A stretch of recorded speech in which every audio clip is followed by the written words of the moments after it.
Hello and welcome to ImpactWayv, our podcast series, Making an Impact, ShortWayvs, Lasting Impact. My name is Karen Talamelli. I'm Executive Vice President at ImpactWayv, and today my guest is Krystle Saulsberry.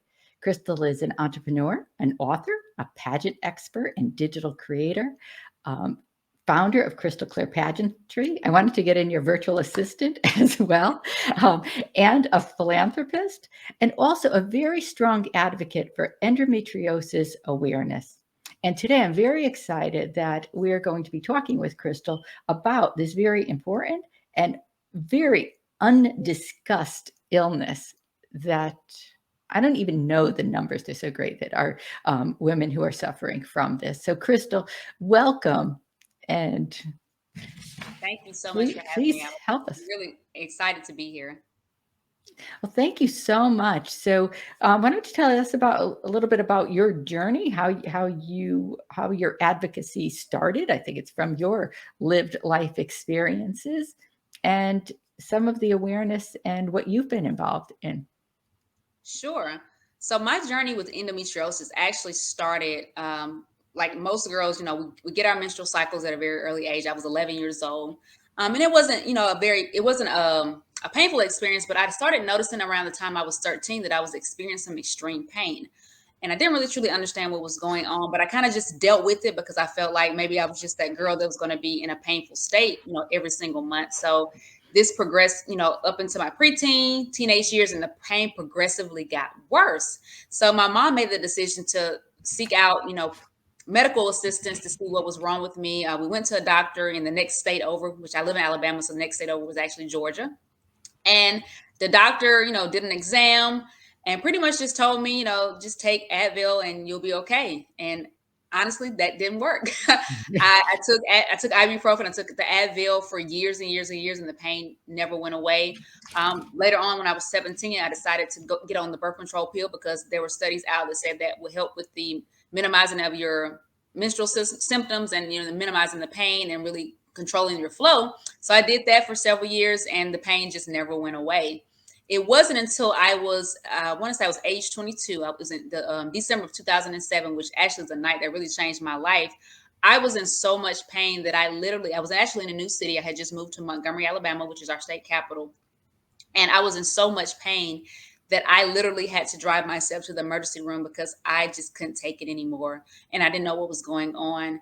And I drove myself to the emergency room. When you're in the emergency room, they don't have really specialized doctors there. They're just really there to really assist as best as possible. So when I got there, they told me I had cervicitis, endometriosis, and one other itis that I cannot even remember now because it's so long. And they said, we're going to refer you to a specialist. And I was like, okay. So they referred me to the specialist weeks later. Shout out to OBGYN Associates of Montgomery, which is an amazing system. They really got to the bottom of my, what was going on with me. And the physician told me, he really reassured me in my initial meeting that we're going to figure out what is going on. So he did an exam, found out that I had an ovarian cyst, and it was very small at the time. He said, we're just going to watch it for a while to make sure, see if it dissolves. Because most ovarian cysts do dissolve with your menstrual cycle. Well, it did not dissolve. So in around latter part of January, early February, we discovered that the cyst had grown to the size of a tangerine. And if you know what a tangerine looks like, that's pretty big. And he decided that we needed to go in and pretty much remove the cyst. So it was going to be outpatient surgery, no big deal. I go in the latter part of February for this outpatient surgery. I was supposedly going to go home the same day. Well, I woke up in a private room with a breathing, can't remember those little breathing things you put up your nose to get the oxygen flowing. And I was in a lot of pain. Well, the doctor comes back the next day, tells me we found endometriosis. And I told him, what? What is that? I had never heard of endometriosis. And that is how I was diagnosed with endometriosis. I was going in to get a cyst removed, and it turns out he found endometriosis, and it was pretty much throughout my entire reproductive system, from my ovaries to my fallopian tubes. I actually had what is called a chocolate cyst, and they call it a chocolate cyst because the color of the cyst is like a chocolate brown, which is like old blood. Old blood turns into a brown color. And Yeah, they found it, I want to say, on my left ovary, and that was the cyst that was the size of a tangerine. And I think they had another cyst on the other side, which was not as big. And yeah, so he was able to remove all of the disease, and From then on, I decided to go on this journey of educating myself about endometriosis, because prior to that, I had no knowledge of endometriosis. I had not even heard of the word endometriosis. Doctors did not mention the word endometriosis. So I was in full research mode. And that's how I'm here today, and just really being an advocate and being an educator for not only for women and girls who have the disease, but just to educate the population at large.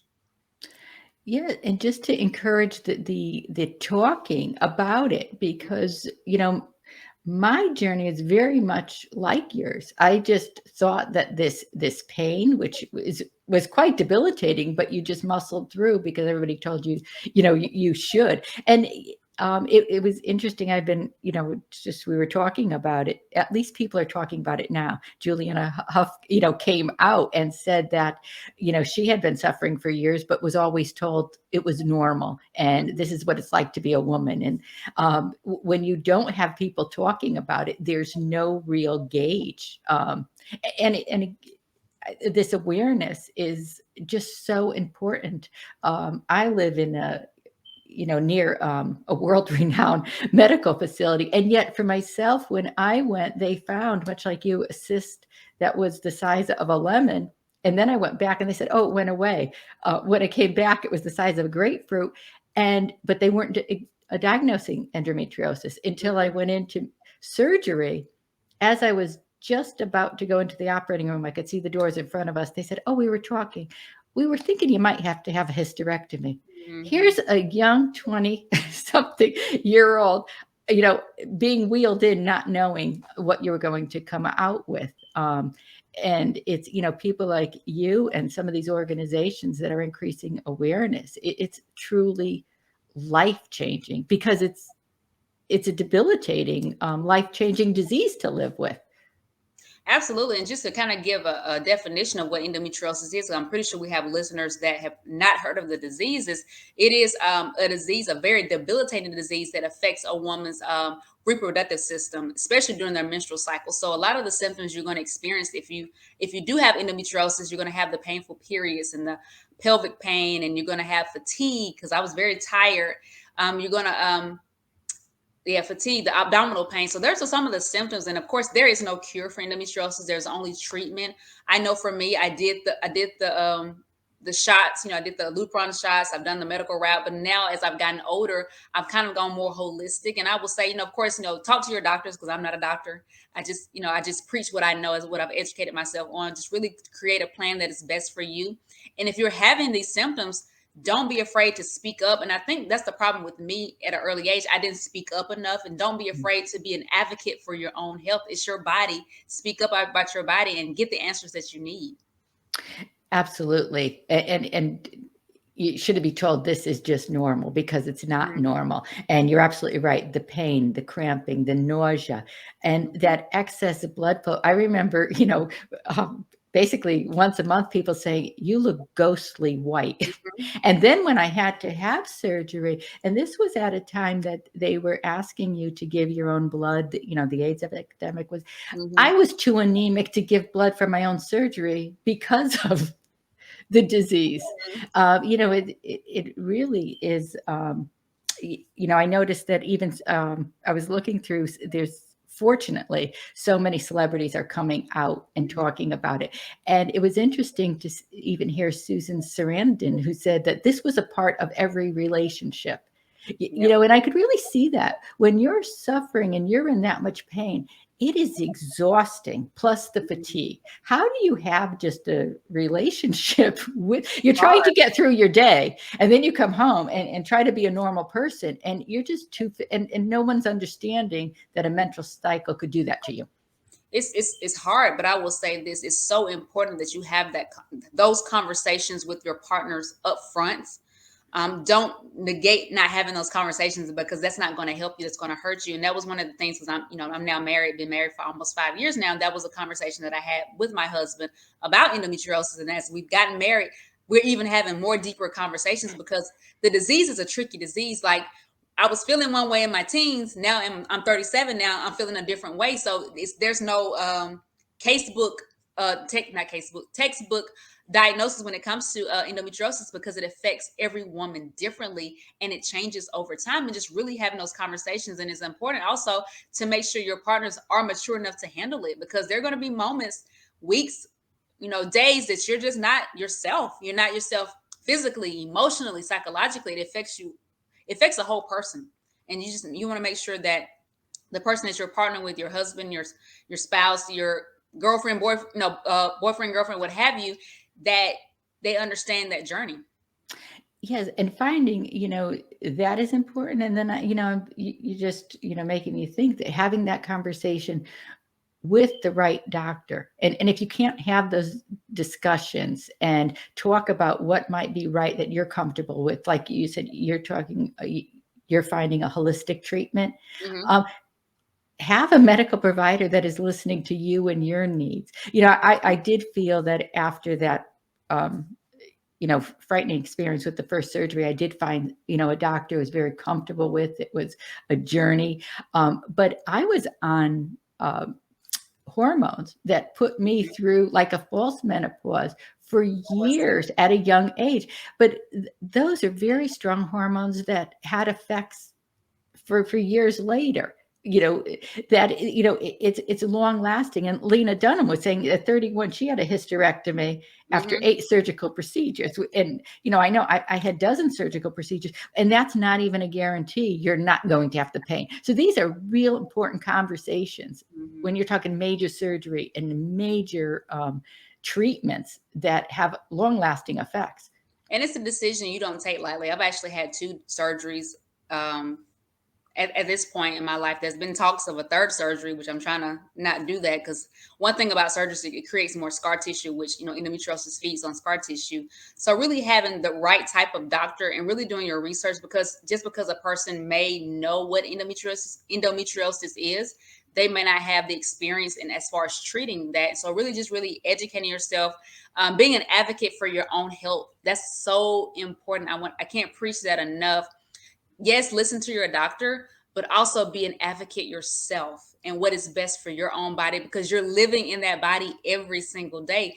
A lot of the things that I took in the past, I wasn't a big advocate of Krystle like I should have been, and I took some things that have had long term effects on me. Of course, I know it happened in the past, and I'm moving forward with that. But if I could just preach to anybody right now, is just to really be an advocate for your own health and your own body. Do what is best for you and you alone.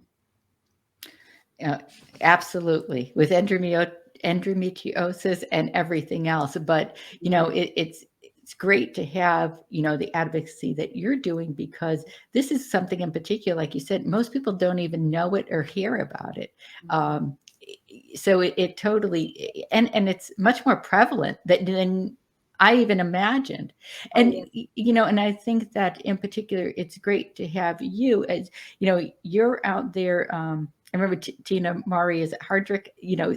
said that she's not seen African American a woman talking about this or in the public eye discussing it. And there's already a problem with, I do say there's a disparity with, Black, brown, Hispanic women getting the same access to treatment and being viewed in the same light as others.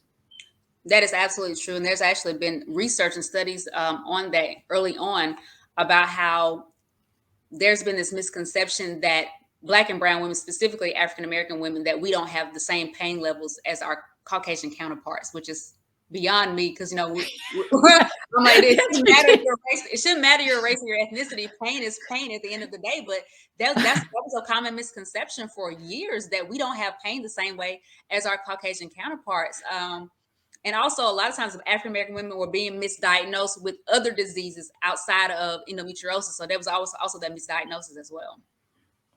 Yeah, that is so ridiculous. I I mean, know. it's just, beyond. And I think we had talked about this before we came out. And, it's nice to see like people like Whoopi Goldberg. It's great if I could say that word. Easy for me to say, to have been diagnosed and talk about it. And I think she's involved in some great fundraising and awareness Mhm. campaigns. Yes, she is. I remember seeing her speak at I want to say it was the Blossom Ball for the Endometriosis Foundation of America. And since we're talking about that, we can talk about that. A good resource is the Endometriosis Foundation of America. They've been around for quite a number of years. They actually have the Endo 5K, which I think is coming. If it's not already passed, it may be coming up. I was fortunate to participate. I want to say in 2020 during the pandemic. It was a virtual 5K. So they're a great organization with a lot of resources. They do a lot of advocacy as well.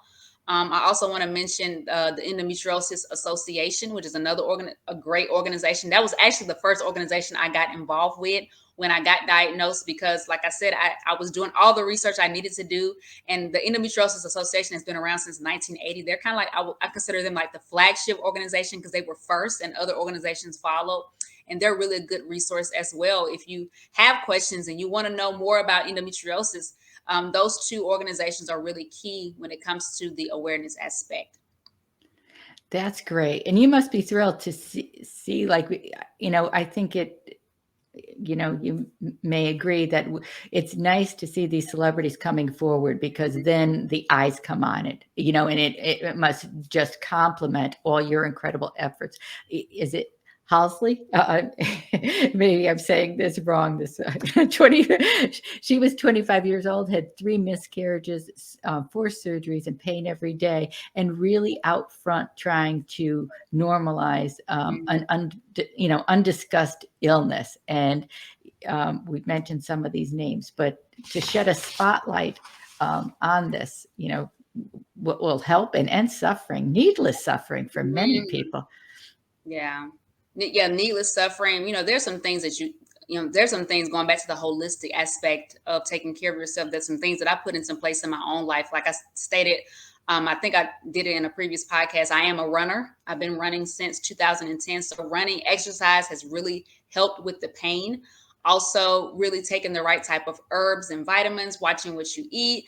I'm a girl from the South, so I like to eat. I like to eat good and eat well. So a lot of times the things that I love to eat, like your fried chicken and the fried foods, even though they taste good, they're not always good for women who have endometriosis. So I have to kind of sort of minimize those things. And of course, the dairy, I've minimized that, which I don't think people understand, but dairy has mucus in it, and mucus is not really good for people who have endometriosis. So just really eliminating the dairy if you can, and find other ways to get your calcium. And just kind of those little things, incorporating those life changes can really make an impact on your life, even from the things that we put on our bodies, our perfumes, the type of deodorants we use. A lot of those have chemicals in it, and chemicals are hormone disruptors. And you don't want anything disrupting your hormones, especially if you have endometriosis. So just kind of being mindful and trying to find more natural ways of doing things. You have natural deodorants, you have essential oils that can be used as perfumes if you want to have a certain smell, and just kind of being mindful of those things. Now, that's so important, with particularly, this disease, but any, the right rest, fueling your body, eating things that nourish you and help Absolutely. you fight that off. I mean, mentally and physically. Drinking your water. This is so important, because that's something I do have to do better at, because I've been lacking in that aspect. So even with drinking your water, getting the proper amount of rest, not staying up all night. That's important. Rest is so important. No, exactly. Well, thank you so much. I am so grateful personally, for your advocacy in this very important discussion. I so thank you for your time. So thank you for joining us today, Krystle. Thanks everyone else for tuning in. If you enjoyed the conversation, please give us a like, subscribe to our channels. And Krystle, I hope to see you again talking about your many adventures and advocacies. I will. Thank you so much for having me. Thanks, Krystle. Thank you. Bye-bye.